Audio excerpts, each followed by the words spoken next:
Hello friends, welcome to my channel. आज हम लोग लेव बैगोस्की के सोशियो कल्चर थ्योरी से रिलेटेड जितने भी प्रीवियस ईयर क्वेश्चन आए हुए हैं उन सारे क्वेश्चन को डिस्कस करेंगे। ठीक है, ये जो थ्योरी है लेव बैगोस्की की सोशियो कल्चर थ्योरी, ये आपके सीटेट, यूपी टेट, केबीएस और रीट इन सब में पूछे जाते हैं। मैं आपको बता दूं कि पहले मैंने थ्योरी की क्लास यूट्यूब पर करवा रखी है और ये 2 क्लास है जिसमें हम लेव बैगोस्की की बेसिक थ्योरी से लेकर उनकी थ्योरी की आलोचना क्यों की गई है यहाँ तक का सफ़र तय किया है। तो मैं उन बच्चों से कहूँगी जो ये वीडियो देख रहे हैं कि पहले जाकर आप उस थ्योरी की वीडियो देखें, उसके बाद ये क्वेश्चन बनाएं। तो आपके मुझे पूरी उम्मीद है कि ये 20 में से 20 क्वेश्चन आप बिल्कुल सही कर पाएंगे। और मैं आपको बता दूं कि हर प्रीवियस ईयर क्वेश्चन में 2 से 3 मार्क्स के क्वेश्चन ऑलरेडी ये लेव बैगोस्की से पूछे जाते हैं। ठीक है, तो चलिए पहले हम लोग और मैं उस वीडियो का लिंक आपके डिस्क्रिप्शन में डाल दूंगी, पहले जाकर आपने वो थ्योरी का वीडियो देखिएगा। ठीक है, तो चलिए हम क्लास शुरू करते हैं। देखिए, पहला क्वेश्चन कह रहा है कि लेव बैगोस्की के अनुसार भाषा क्या है। मैंने बता रखा है कि भाषा क्या होता है, कि भाषा संज्ञानात्मक विकास को सुगम बनाता है, और मैंने ये लाइन बिल्कुल अच्छे से पढ़ा रखा है और पूरे इस पर एग्जाम्पल के थ्रू समझाया है। तो यहाँ कह रहा है कि भाषा संज्ञानात्मक विकास को प्रभावित नहीं करता है। ठीक है, तो मैंने बताया कि ऐसा नहीं है, भाषा संज्ञानात्मक विकास को प्रभावित करता है। दूसरी बात है कि संज्ञानात्मक विकास में बाधा डालती है, बिल्कुल नहीं, बाधा बिल्कुल नहीं डालती है। संज्ञानात्मक विकास के पीछे रहती है, नहीं, बिल्कुल नहीं, साथ साथ चलती है। तो यहाँ क्या हो सकता है कि भाषा संज्ञानात्मक विकास के लिए आलोचनात्मक है। इस आलोचनात्मक वर्ड को हम समालोचनात्मक वर्ड भी कहते हैं। ठीक है, तो यहाँ देखिए, is critical for cognitive development, ये आपके ऑप्शन सही होगा। मैंने थ्योरी में इसके बारे में पूरी डिटेल से बताया। ठीक है, अगला आपका कह रहा है कि विद्यार्थियों को संकेत और इशारे देना, सोच विचार की प्रतिक्रियाओं को मॉडल करना किसका उदाहरण है। यहाँ बात किसका किया जा रहा है, इशारे देना और सोच विचार की प्रतिक्रियाओं को मॉडल करना। तो यहाँ पर देखिए, मैं आपको पहले ही बताई थी कि आप थ्योरी में जो भी मैंने कीवर्ड लिखवा रखे हैं, बोर्ड पर जो मैं कीवर्ड लिखती हूँ वो ध्यान से देखा करिए कि ये कीवर्ड जीन पियाजे की थ्योरी में है या लेव बैगोस्की की थ्योरी में। देखिए यहाँ पर क्या अनुकूलन आ रहा है, तो ये किसके थ्योरी में है, पियाजे की थ्योरी में, तो ये तो हो ही नहीं सकता है। ठीक है, दूसरी बात है डिले इमिटेशन। तो यहाँ पर मैं बता दूं कि लेव बैगोस्की ने कभी इस वर्ड को अपने थ्योरी में बताया ही नहीं है, तो ये भी आपका ऑप्शन नहीं होगा। ये भी किस में आता है, ये देखिए, एक सेकंड रुकिए।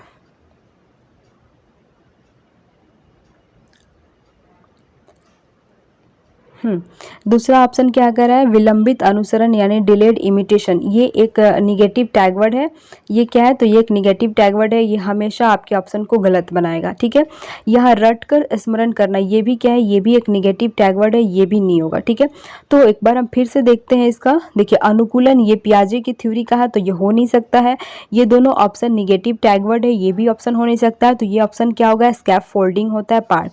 यानी कि लेव बैगोस्की ने क्या बताया था, विद्यार्थियों को संकेत और इशारे देना, मतलब उनकी हेल्प करना। स्कैफ फोल्डिंग क्या होता है, एक प्रकार की टेम्पोररी हेल्प होता है। ठीक है, तो इसके बारे में भी हमने पढ़ा रखा है, तो इसका ऑप्शन क्या होगा, स्कैफ फोल्डिंग होगा। ठीक है, अगला क्वेश्चन कह रहा है कि यह विचार कि बच्चों के अधिगम में उनके सांस्कृतिक संदर्भ के अनुसार उनकी सहायता और मार्गदर्शन देना चाहिए, यह किसने कहा है। देखिए, मैंने आपको पहले ही बताया कि जहाँ भी सांस्कृतिक वर्ड आ जाएगा तो आप हमेशा याद रखिएगा कि यह जो होता है लेव बैगोस्की के थ्योरी से रिलेटेड है। और दूसरी बात क्या कह रहा है कि उनकी सहायता और मार्गदर्शन देनी चाहिए। सहायता और मार्गदर्शन यानी टेम्प्रोरी हेल्प, ये किसने कहा था, तो ये टेम्प्रोरी हेल्प किसको हम स्कैफ फोल्डिंग को बोलते हैं, और स्कैफ फोल्डिंग, और ये दोनों वर्ड किससे मिलते हैं, तो लेव बैगोस्की से मिलते हैं। ठीक है, अगला देखिए क्वेश्चन कह रहा है, लेव बैगोस्की के सिद्धांतों के अनुसार पाड़ का क्या मायने है। मैं यहाँ पर बता दूं कि इसका मतलब क्या होता है, पाड़ मतलब होता है स्कैफ फोल्डिंग। स्कैफ फोल्डिंग को हम मचान भी कहते हैं। ठीक है, तो यहाँ पर कह रहा है कि लेव बैगोस्की के सिद्धांतों के अनुसार पाड़ का क्या मायना है, स्कैफ फोल्डिंग क्या होता है। देखिए, वयस्कों को कार्य की जटिलता को कम करने के लिए उन्हें बेहद सरल बना। क्या ये सरल बनाने की बात करते हैं लेव बैगोस्की, नहीं। यहाँ पे कह रहा है कि वयस्कों का मदद की प्रकार और मात्रा में बदलाव करना, बिल्कुल सही है। मान लेते हैं स्कैप फोल्डिंग क्या होता है, यह एक प्रकार का टेम्प्रोरी हेल्प होता है। और मान लेते हैं कोई बच्चा है और वो साइकिल चलाना नहीं जान पाता, तो उसे क्या, पहले उसे दोनों हाथों से उसके पेरेंट्स पकड़ते हैं, फिर धीरे धीरे वो चलाना सीख जाता है, फिर थोड़ा थोड़ा पकड़ते हैं, फिर पीछे से पकड़ते हैं और फिर एक बार नहीं पकड़ते। यानी कि उसकी मदद की प्रकार और मात्रा में वो क्या करते हैं, हमेशा बदलाव करते हैं, और ये क्या होता है, एक प्रकार की स्कैफोल्डिंग है। तीसरा ऑप्शन कह रहा है कि वयस्कों का बच्चों को किसी भी प्रकार की मदद न करना, बिल्कुल गलत है, क्योंकि स्कैफोल्डिंग है क्या, कि यह एक प्रकार की टेम्प्रोरी हेल्प होता है जो वयस्कों द्वारा दी जाता है। चौथा ऑप्शन कह रहा है कि वयस्कों का बच्चों के विभिन्न प्रकार के इनाम, जहां भी इनाम की बात आ जाएगी तो यह एक निगेटिव टैग वर्ड होता है, और यह कभी भी आपके ऑप्शन का सही आंसर हो ही नहीं सकता है। ठीक है, तो अगला क्वेश्चन हम देखते हैं। देखिए, पांचवा क्वेश्चन कह रहा है कि बैगोस्की के अनुसार बच्चे अपने साथियों डैश के माध्यम से सीखते हैं। बैगोस्की ने बताया कि बच्चे किसके माध्यम से सीखते हैं। हम जानें कि बच्चे किसके माध्यम से सीखते हैं। तो देखिए, क्या कोई किसी के मजाक उड़ाएगा तो उससे सीख सकता है? नहीं, तो ये तो होगा नहीं। क्या हम किसी से लड़ाई करेंगे तो कुछ सीख सकते हैं? नहीं, तो ये भी नहीं होगा। और कंपटीशन की बात करें, कंपटीशन की, तो वो प्रतियोगिता कोई भी वैज्ञानिक नहीं करता है कि एक दूसरे से प्रतियोगिता लगाए, तो ये भी नहीं होगा। लेव बैगोस्की का साफ साफ कहना है कि बच्चे समाज से और कल्चर से अंतः क्रिया करके सीखते हैं, यानी कि सोशल इंट्रैक्शन। मैंने ये भी पढ़ा रखा है कि सोशल इंट्रैक्शन क्या होता है। तो अपने बच्चे अपने साथियों से सोशल इंट्रैक्शन के माध्यम से सीखते हैं। इसका क्या हो जाएगा, पहला ऑप्शन इसका सही हो जाएगा। ठीक है, अब हम छठा क्वेश्चन पाते हैं कि रोमा जसप्रीत को एक क्रॉसवर्ड पहेली सुलझाने में संकेत व इशारे देकर मदद करती है। देखिए, क्वेश्चन पढ़ेंगे तो आपको पता चल जाए कि किसके क्वेश्चन। देखिए, यहाँ पर कह रहा है संकेत और इशारे देना, और स्कैफोल्डिंग क्या होता है, एक प्रकार की टेम्प्रोरी हेल्प होता है। जब तक जसप्रीत उसे करने में बेहतर ना हो जाए, रोमा को धीरे धीरे कर अपनी मदद कम करना। जैसे कि मैंने बताया कि कोई बच्चा साइकिल चलाना नहीं सीखता है तो शुरू में उसके पेरेंट्स दोनों तरफ से पकड़ते हैं, फिर धीरे धीरे उसे थोड़ा थोड़ा छोड़ते हैं, फिर वो पीछे से पकड़ता है, फिर एक बार नहीं पकड़ते वो चलाना सीख जाता है, यानी कि वो अपनी मदद धीरे धीरे कम कर रहा है। निम्नलिखित में से किसका उदाहरण बताइए। देखिए, बताइए कि किसका उदाहरण। देखिए, क्या ये बहुबुद्धि का सिद्धांत कोई दूसरे व्यक्ति ने दिया था, तो ये तो बैगोस्की में आता ही नहीं, तो होगा ही नहीं। अनुकरण अधिगम ऑब्जर्वेशनल लर्निंग, इसके बारे में भी लेव बैगोस्की ने कुछ नहीं बताया। संज्ञानात्मक द्वंद्व की बात भी लेव बैगोस्की नहीं करते हैं। ये स्कैफोल्डिंग है, एक प्रकार की टेम्प्रोरी हेल्प देना, और धीरे धीरे बच्चा सीखते जाता है और अपनी हेल्प को हम लोग कम करते जाते हैं। तो ये क्या होता है, एक प्रकार के स्कैफोल्डिंग है, यानी कि इसका ये आंसर सही होगा। स्कैफोल्डिंग को हम पाड़ भी बोलते हैं और ये मचान भी बोलते हैं। ठीक है, अगला क्वेश्चन आपका कह रहा है कि निम्नलिखित में से क्या लेव बैगोस्की के सिद्धांतों का उपयुक्त कक्षागत निहितार्थ है। देखिए, लेव बैगोस्की के सिद्धांत के बारे में बात करें तो देखिए, ऑप्शन पढ़ते हैं। बच्चों से अपेक्षा रखनी चाहिए कि वे पूर्ण रूप से खुद से चीज़ों को खोज पाएंगे। क्या ये लेव बैगोस्की अपने थ्योरी में बताया है कि बच्चा खुद से सीख पाए? नहीं, उन्होंने क्या बताया कि हम बच्चे को एक प्रकार की टेम्पोररी हेल्प देंगे, तो ये तो ऑप्शन होगा नहीं। दूसरा कह रहा है कि बच्चों में वांछनीय व्यवहार को बढ़ावा देने के लिए उन्हें इनाम। देखिए, जहाँ भी ये वर्ड आ जाए इनाम, चाहे वो किसी भी क्वेश्चन का मतलब ऑप्शन में दिया हो इनाम, तो ये एक निगेटिव टैग वर्ड होता है, और ये कभी ऑप्शन आपका सही नहीं होगा। तीसरा कह रहा है कि बच्चों में वांछनीय व्यवहार को कम करने के लिए सजा। देखिए, सजा ये भी एक निगेटिव टैग वर्ड होता है, हम किसी भी बच्चे को सजा दे ही नहीं सकते हैं, ये भी आपका क्या है, निगेटिव टैग वर्ड है, और ये ऑप्शन हो ही नहीं सकता। चौथा बच गया, बच्चों का सीखने में मार्गदर्शन और सहायता करनी चाहिए। बिल्कुल सही बात है, क्योंकि लेव बैगोस्की क्या बोलते थे कि हमें बच्चों को टेम्प्रोरी हेल्प देना, स्कैफोल्डिंग देना, उनके सहायता करना है सीखने में। तो ये आपका ऑप्शन नंबर 4 सही हो जाएगा।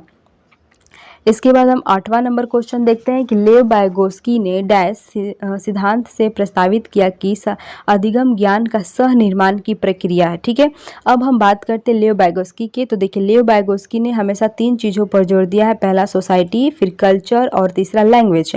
इसके अलावा क्या लेव बैगोस्की व्यवहारवादी थे? तो नहीं। सामाजिक सांस्कृतिक, देखिए आ गया ना, सोशल और कल्चर, तो ये इसका ऑप्शन सही होगा। दूसरा कह रहा है सूचना का प्रसारण, क्या ऐसा वर्ड उनके थ्योरी में सुनने मिला था? नहीं, तो ये ऑप्शन होगा नहीं। मनोगत की, क्या मैंने इसके बारे में पढ़ाया था उनकी थ्योरी में? बिल्कुल नहीं, तो ये भी नहीं ऑप्शन होगा। इसका ऑप्शन क्या होगा, सामाजिक सांस्कृतिक सिद्धांत। ठीक है, अब हम अगला क्वेश्चन देखते हैं।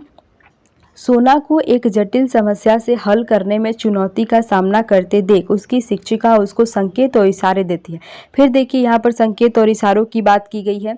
और देखिए आप लोग सोच रहे हो कि बार बार यही वर्ड क्यों आ रहा है, तो देखिए ये प्रीवियस ईयर के क्वेश्चन है जो हर साल आपके पूछे गए हैं हर एथी में, और मैंने वहीं से ये क्वेश्चन लिया है। ठीक है, तो देखिए यहाँ पर कह रहा है कि सोना एक जटिल समस्या से हल करने में चुनौती का सामना करते देख उसकी शिक्षिका उसके संकेत और इशारे देती है। लेओ बैगोस्की के सिद्धांत के अनुसार शिक्षिका सोना को पाड़, यानी कि पाड़ को हम क्या बोलते हैं, स्कैप फोल्डिंग बोलते हैं, पाड़ प्रदान कर किस तक पहुंचाने में मदद कर रही है। देखिए क्या मैंने आपको लेओ बैगोस्की की आलोचना पढ़ाया था, तो मैंने बताया था कि लेओ बैगोस्की ने बायोलॉजिकल मैच्योरेशन को बिल्कुल निगलेक्ट कर दिया, इग्नोर कर दिया था। इन्होंने बताया कि इसका कोई यूज नहीं है। ठीक है, अब हम ईगोसेंट्रिज्म की बात करते हैं। तो ये मैंने बता रखा है कि आप कोई भी थ्योरी पढ़िए, मैंने जैसे कि जीन पियाजे की थ्योरी पढ़ा है, तो मैंने बताया कि मैं जो वर्ड लिख रही हूँ आप उसको स्क्रीनशॉट लीजिए। देखिए ईगोसेंट्रिज्म ये पियाजे की थ्योरी का है ना कि लेओ बैगोस्की का, तो ये तो ऑप्शन आपका ऐसे ही कट गया। इसके बाद कह रहा है अपवर्तनीय सोच, इरिवर्सिबल थिंकिंग की बात करते हैं, तो ये भी क्या है, तो ये भी पियाजे की थ्योरी का है, तो ये भी ऑप्शन नहीं होगा, दोनों पियाजे की थ्योरी का है। और इसको तो ये मानते ही नहीं थे बायोलॉजिकल मैच्योरेशन को। तो बच गया क्या, समीपस्थ विकास का क्षेत्र जिसको हम जोन ऑफ प्रोक्सिमल डेवलपमेंट कहते हैं। इसको समझते हैं कैसे। देखिए यहाँ पे कह रहा है कि सोना एक जटिल समस्या से हल करने में चुनौती का सामना करते देख उसकी शिक्षिका उसको संकेत और इशारे देती है। लेओ बैगोस्की के सिद्धांत के अनुसार शिक्षिका सोना को पार प्रदान करने में किस, देखिए मैं बता रही हूँ कि देखिए मान लेते हैं ये देखिए आपका मान लेते हैं आप सीटेट का एग्ज़ाम दे रहे हैं और आपका कितना आ रहा है मार्क्स, 75 मार्क्स आ रहा है। ठीक है, हर बार 75 मार्क्स आ रहा है।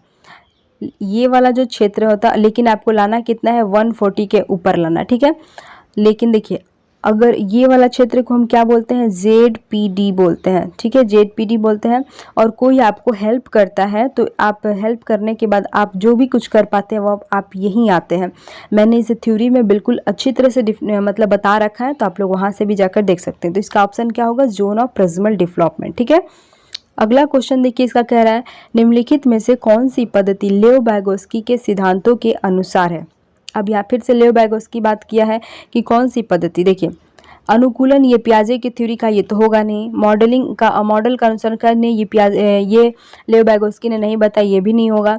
लेओ बैगोस्की ने क्या बताया कि बच्चे समाज और संस्कृति से सहयोगात्मक तरीके से सीखते हैं, तो ये ऑप्शन हो सकता है। और स्कैफोल्डिंग मतलब किसी की हेल्प से, टेम्प्रोरी हेल्प से सीखते हैं, तो ये भी ऑप्शन है। तो यानी कि 1 और 3 आपके सही ऑप्शन होंगे। ठीक है, अगला क्वेश्चन देखिए, कह रहा है कि बैगोस्की के सिद्धांतों पर आधारित कक्षा कक्ष में बच्चों को आपसी अंतःक्रिया और सहयोग करने के मौके मुहैया कराया जाए। बिल्कुल सही बात है। लेओ बैगोस्की ने कहा है कि बच्चों को अंतःक्रिया, बच्चे जब समाज और संस्कृति से अंतःक्रिया करेंगे तभी सीख पाएंगे। और समाज में क्या होता है, स्कूल आता है, स्कूल में कक्षा कक्ष होते हैं, तो ये अंतःक्रिया करेंगे और मतलब सहयोग करने के मौके मुहैया उपलब्ध करेंगे। बिल्कुल सही बात है, ये आपके पॉजिटिव है। और दूसरा कह रहा है, तर्क इसका क्या कह रहा है कि सीखना एक सामाजिक प्रक्रिया है। देखिए सीखना एक सामाजिक प्रक्रिया और समाज में हमारी ये कक्षा कक्ष यानी कि स्कूल आ गए, और उन्होंने बताया कि बच्चे को अंतःक्रिया करने का मौका उपलब्ध कराना चाहिए। यानी कि दोनों ऑप्शन सही है और AR की सही व्याख्या करता है। ठीक है, अगला क्वेश्चन की बात करते हैं कि लेओ बैगोस्की के अनुसार निजी संवाद क्या। देखिए मैंने निजी संवाद ये जो आपको दिख रहा है इसके बारे में मैंने पूरी अच्छी से तीनों स्पीच को बता रखा है। Private speech, social speech, inner speech, मौन वार्ता, ये सब के बारे में मैंने पूरी थ्योरी में काफ़ी अच्छे से समझाया है एग्जाम्पल के थ्रू। तो आप लोग जाकर पहले थ्योरी देखिए। यहाँ पर निजी संवाद के बारे में बात कर रहा है। देखिए विद्यार्थियों की सोच को विनियमित करता है, विद्यार्थियों की सोच पर इसका कोई प्रभाव नहीं पड़ता। बिल्कुल गलत है। ये क्या करता है, निजी संवाद क्या है, हमारा प्राइवेट स्पीच क्या होता है कि हम जो भी काम करते हैं उस काम को करते समय जो भी हम बोलते हैं अपने काम को रेगुलेट करने के लिए उसे निजी स्पीच कहते हैं। ठीक है, विद्यार्थियों की सोच में बिल्कुल नहीं। जो बच्चा अपने में बड़बड़ाता रहता है तो उसकी सोच में बाधा नहीं डालता है। विद्यार्थियों का आत्म केंद्रितता को बढ़ा, देखिए ईगोसेंट्रिज्म, और ये क्या आता है, लेव बैगोस्की की थ्योरी से ना होकर पियाजे की थ्योरी का है, तो यह भी ऑप्शन नहीं होगा। यहाँ पर होगा कि विद्यार्थियों की सोच को विनियमित करता है, यानी कि सेल्फ रेगुलेट करता है। ये क्या करता है, प्राइवेट स्पीच सेल्फ रेगुलेट करता है। ठीक है, तो इसका क्या हो जाएगा, पहला ऑप्शन सही होगा। अगला क्वेश्चन कह रहा है कि लेव बैगोस्की संज्ञान को किस प्रकार समझते हैं। ठीक है, कॉग्निशन की यहाँ पर बात की गई है। देखिए आनुवांशिक और परिपक्व, यहाँ पर हम जानेंगे कि मैंने बताया था कि जो Vygotsky है उन्होंने बायोलॉजिकल मैच्योरेशन को बिल्कुल निगलेक्ट किया है, तो जब निगलेक्ट किया तो ये तो होगा नहीं। व्यक्तिगत और क्रिया आधारित, क्या इन्होंने इनके आपने डिफिनेशन जो भी हम थ्योरी पढ़ा है, क्या उन्होंने एक्टिविटी बेस्ड कुछ बात की थी? नहीं की थी, तो ये भी आपका ऑप्शन नहीं होगा। सार्वभौमिक और अचल, यूनिवर्सल एंड, देखिए यहाँ पर जो कह रहा है कि सार्वभौमिक और अचल, क्या Vygotsky के थ्योरी में आपने ये वर्ड सुना था? नहीं, तो ये भी आपका ऑप्शन नहीं होगा। यहाँ पर Vygotsky ने किसके बारे में बात की? तो सामाजिक और भाषा आधारित है। जब भी Vygotsky बात करते हैं तो वो सोशल, समाज की बात करते हैं और कल्चर की बात करते हैं और लैंग्वेज की बात करते हैं, ठीक है। तो ये आपका ऑप्शन ये क्या हो जाएगा? सही हो जाएगा। अगला क्वेश्चन हम देखते हैं 14 नंबर। लेव Vygotsky निम्नलिखित में से किस कथन को मान्यता देते हैं? पहला है, यह देखना कि वर्तमान में बच्चों की क्षमताओं से परे क्या है, लेकिन जो वे समर्थन के साथ कर पाते हैं। हाँ, देखिए यहाँ पर ऑप्शन आपका पहला ही सही होने की संभावना है, क्योंकि यहाँ पर Vygotsky कहते हैं कि जो बच्चे की क्षमता है नहीं कर पाते हैं, यानी कि उनकी वर्तमान स्थिति में वो चीज़ वो नहीं कर पा रहे हैं, लेकिन जैसे ही हम उनका समर्थन करते हैं, उनको हेल्प करते हैं, उनको मचान देते हैं, पार देते हैं, स्कैफोल्डिंग देते हैं, तो वो देखेंगे कि वो और आगे क्या कर सकते हैं, ठीक है। जैसे कि मैंने थ्योरी में बताया था कि अगर आपको एग्जाम में कोई क्वेश्चन भूल गए हैं और आपको ध्यान नहीं है कि क्या हुआ, तो आप तुरंत किसी से हेल्प लेते हैं, ये थोड़ा यमा का बताओ ना, तो आपका दोस्त तुरंत आपको बताता है और कहता है ना कि आगे आगे हम बना लेंगे, तो वो क्या होता है, थोड़ा सा उसने आपको समर्थन दे दिया और आप तुरंत उस क्वेश्चन को बना लेंगे, आपका क्वेश्चन छूटेगा नहीं। तो यही Vygotsky कहते हैं कि यह देखना कि वर्तमान में बच्चों की क्षमताओं से परे क्या है, लेकिन वे जो बाद में समर्थन के साथ क्या कर पा रहे हैं। ऑप्शन सही है, बिल्कुल सही है। दूसरा कह रहा है कि बच्चों को उनकी वर्तमान क्षमताओं तक सीमित, जहां भी सीमित करने की बात है वो ऑप्शन गलत हो जाएगा, ठीक है। बच्चे अकेले और बिना किसी मदद के क्या कर सकते? केवल, देखिए केवल आ गया, आगे पढ़ने की जरूरत नहीं है, ये भी आपका ऑप्शन गलत हो गया। देखिए चौथा कह रहा है, उन अवधारणाओं को सीखने का लक्ष्य रखना जो बच्चे के समीपस्थ विकास के क्षेत्र के परे। देखिए समीपस्थ विकास के क्षेत्र के परे नहीं है, बल्कि उसके अंदर होगा, तो ये भी आपका ऑप्शन नहीं है। तो आपका कौन सा ऑप्शन है? पहला ऑप्शन आपका सही है।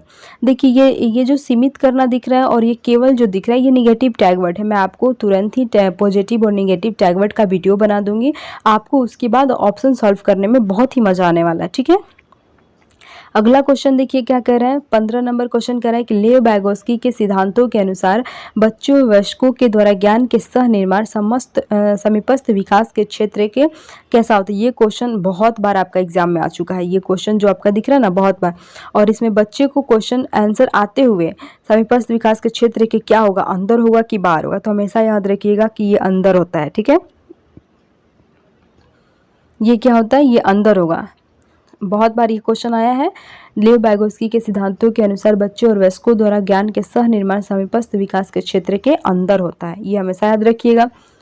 देखिए यही वाला क्वेश्चन यहाँ था कि उन अवधारणाओं को सीखने का लक्ष्य जो बच्चे के समीपस्थ विकास के क्षेत्र के परे, अगर ये परे यानी कि बाहर जाता है तो ऑप्शन क्या होता है? गलत हो जाएगा, लेकिन वही अंदर रहता तो ये भी ऑप्शन आपका सही हो जाता, ठीक है। तो वही बात कर रहा है यहाँ भी अंदर की, ठीक है। अगला क्वेश्चन हम देखते हैं, 16 नंबर क्वेश्चन कह रहा है कि Vygotsky के सामाजिक सांस्कृतिक सिद्धांतों में विश्वास रखने वाली एक शिक्षिका को, मतलब कोई शिक्षिका है वो Vygotsky के सामाजिक सांस्कृतिक सिद्धांतों पर विश्वास करती है। देखिए उसका क्या ऑप्शन दे रहा है, विद्यार्थियों के बीच अंतर क्रिया और संवाद को देखिए हतोत्साहित वर्ड आ गया, ये भी आपका एक निगेटिव वर्ड है, और क्या होता है, ये क्या होता है, ये एक निगेटिव टैग वर्ड है और ये कभी आपका आंसर हो ही नहीं सकता, जहाँ हतोत्साहित वर्ड आ गया नहीं होगा। दूसरा ऑप्शन कह रहा है कि जरूरत पड़ने पर उपयुक्त पाड़ देना, बिल्कुल बात है, पाड़ को मैंने क्या बताया था, तुरंत स्कैफोल्डिंग देना, कि अगर बच्चों को कुछ भी भुला रहे हैं, नहीं आ रहा है, तो उनको तुरंत हेल्प देने की बात की गई, तो आपका दूसरा ऑप्शन ही सही हो जाएगा। तीसरा ऑप्शन की बात करते हैं, विद्यार्थियों के व्यवहार को विनियमित करने के लिए देखिए इनाम और सजा की बात कर दी, और ये भी क्या होता है, ये एक निगेटिव टैग वर्ड है और ये भी आपका ऑप्शन बिल्कुल नहीं होगा, आगे पढ़ने की जरूरत ही नहीं है, जहाँ भी इनाम और सजा दिख गया, हतोत्साहित दिख गया, केवल दिख गया, तो ये सब आपके ऑप्शन नहीं होंगे सही। चौथा कह रहा है कि विद्यार्थियों को उद्दीपन और प्रतिक्रियाओं के बीच अनुबंधन स्थापित करने के लिए प्रोत्साहित करना, ठीक है, प्रोत्साहित करने की बात की गई है, लेकिन सोचने वाली बात है कि क्या Vygotsky ने उद्दीपक और प्रतिक्रियाओं के बीच ये वर्ड उनके थ्योरी में मिला था? नहीं मिला था, क्योंकि इन्होंने ऐसा कुछ बात ही नहीं कहा था, तो ये भी आपका ऑप्शन नहीं होगा, ठीक है। अगला क्वेश्चन देखिए क्या कह रहा है कि Vygotsky के अनुसार निम्नलिखित में से कौन बच्चों का समीपस्थ विकास के क्षेत्र में प्रगति करने में सक्षम बनाएगा? समीपस्थ विकास के क्षेत्र में देखिए वही मैंने बताया कि ZPD, इसके क्षेत्र में जाने ये क्षेत्र में मान लेते हैं ये आपका ओरिजिनल क्षेत्र है जिसमें अभी आप हैं, वास्तविक क्षेत्र है यहाँ, ये आपका वास्तविक क्षेत्र है ओरिजिनल, और ये आपका संभावित क्षेत्र है, ठीक है।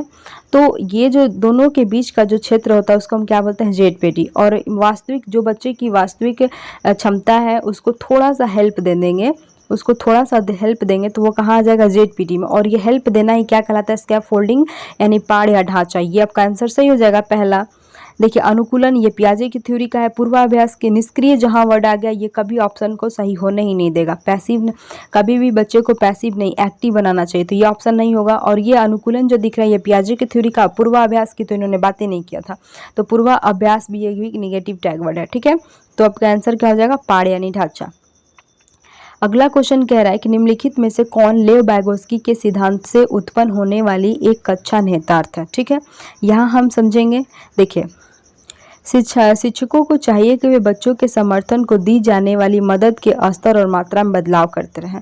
हाँ, ये ऑप्शन आपका बिल्कुल सही कर दे रहा है पहला ही, क्योंकि हमें क्या करना है कि हमें डेली बस एक ही मदद नहीं देना है उन्हें, बच्चे को ऐसा मदद दीजिए जिससे वो सीख सके। और आपकी मदद जो आप मदद का स्तर बढ़ा रहे हैं उसको आप धीरे धीरे घटाइए ताकि बच्चा अपने से कुछ कर सके। तो ये हमेशा मदद और बदलाव करना चाहिए। यहाँ कह रहा है दूसरा ऑप्शन कि शिक्षकों को उद्दीपन और प्रतिक्रिया। देखिए उद्दीपन और प्रतिक्रियाओं के बारे में लेव बैगोस्की ने कोई बात नहीं किया था, गलत ऑप्शन। शिक्षकों को सकारात्मक और नकारात्मक दोनों को पुनर्वर्ण। देखिए नकारात्मक पुनर्वर्ण को हम बढ़ावा कैसे देंगे, तो ये भी आपका ऑप्शन गलत हो गया, क्योंकि ये भी क्या होता है, एक निगेटिव टैग वर्ड है। ये भी क्या है, तो ये एक निगेटिव टैग वर्ड है। दूसरा चौथा ऑप्शन कह रहा है शिक्षकों को स्मृति रणनीतियों को बढ़ाने के लिए तरीके तैयार करने चाहिए। अच्छा, स्मृति, हमें कभी भी बच्चों को रोट मेमोराइजेशन नहीं करना है, ठीक है। कभी भी बच्चों को रोट मेमोराइजेशन नहीं करना है, ये भी क्या होता है, ये आपका निगेटिव टैग वर्ड हो रहा है, ठीक है। यहाँ नकारात्मक को बढ़ाने के लिए बात कर रहा है तो ये तो होगा नहीं। यहाँ स्मृति रट्टा मारने की बात कर रहा है, मेमोराइज उनको बढ़ाने के लिए बात कर रहा है तो ये भी नहीं होगा। यहाँ पर आपका सही आंसर क्या आता है कि हमें मदद के स्तर और मात्रा में बदलाव करते रहना चाहिए, ठीक है। देखिए अगला क्वेश्चन क्या कह रहा है, अभिकथन कह रहा है कि शिक्षकों को छात्रों की ज़रूरतों के अनुसार उचित व उपयुक्त पाठ प्रदान करनी चाहिए, यानी कि उनको क्या करना चाहिए, स्कैफोल्डिंग प्रदान करना चाहिए। ठीक बात कह रहा है, क्योंकि शिक्षकों को छात्रों की जब जहाँ भी छात्रों को ज़रूरत होगी तो उनको आप तुरंत हेल्प प्रदान कर दें, ठीक है। अधिगम एक सहयोगात्मक प्रक्रिया। हाँ, लर्निंग कैसा है, तो हम सबका सहयोग लेकर सीख सकते हैं, यानी कि दोनों सही है। और ये इसका सही व्याख्या भी कर रहा है, ठीक है। ये और सही है और इसका सही व्याख्या कर रहा है। 20 नंबर क्वेश्चन क्या कह रहा है, कौन सा परिप्रेक्ष्य भाषा को संज्ञान को सुसाधित करने वाले महत्वपूर्ण उपकरण के रूप में है। यहाँ पर है, यहाँ पर कह रहा है कौन सा परिप्रेक्ष्य भाषा को संज्ञान को सुसाधित करने के लिए महत्वपूर्ण उपकरण के रूप में है। देखिए भाषा की बात किसने किया था, लेव बैगोस्की ने। हमेशा ऐसे याद रखिएगा। इन्होंने क्या बताया कि भाषा संज्ञानात्मक विकास को सुगम बनाती है। तो हम जानेंगे कि क्या लेव बैगोस्की एक व्यवहारवादी थे, नहीं, ये तो आपका ऑप्शन नहीं है। क्या वो मनोगतिशील थे, तो ये भी नहीं होगा। क्या वो सूचना के बारे में कुछ बोले थे, नहीं, इन्होंने सूचना के बारे में भी कुछ नहीं बोला था। तो ये क्या थे, सामाजिक संस्कृति, सोशियो कल्चर थे, क्योंकि इन्होंने समाज और संस्कृति और लैंग्वेज भाषा से ही अपनी थ्योरी का निर्माण किया था, ठीक है। तो यहाँ समझ में आया कि इसका ऑप्शन तीसरा होगा। अगला क्वेश्चन नहीं 20 क्वेश्चन थे। अब आप लोग बताइए कि आपके 20 में से कितने स्कोर आए। और आपने थ्योरी पढ़ने के बाद अगर ये क्वेश्चन लगाया है तो आपको ना एक बहुत अलग ही मज़ा आता होगा, क्योंकि मैंने थ्योरी में बहुत अच्छे से पढ़ा रखा है, बिल्कुल बेसिक से, और उससे आगे आप लोग की कोई क्वेश्चन बैगोस्की से आ ही नहीं सकता है, ठीक है। मैं एक और क्वेश्चन की वीडियो लाऊंगी बैगोस्की से रिलेटेड, तब आप लोग देखिएगा कि आप लोग में इस टॉपिक से कितना आप बना रहे हैं क्वेश्चन, कितना सुधार हुआ है, ठीक है। आज के लिए इतना ही। Thank you so much. Video पसंद आए तो वीडियो को लाइक करिएगा, कमेंट करिएगा कितने मार्क्स आए, और हमारे साथ जुड़े रहने के लिए चैनल को सब्सक्राइब करिएगा। ओके।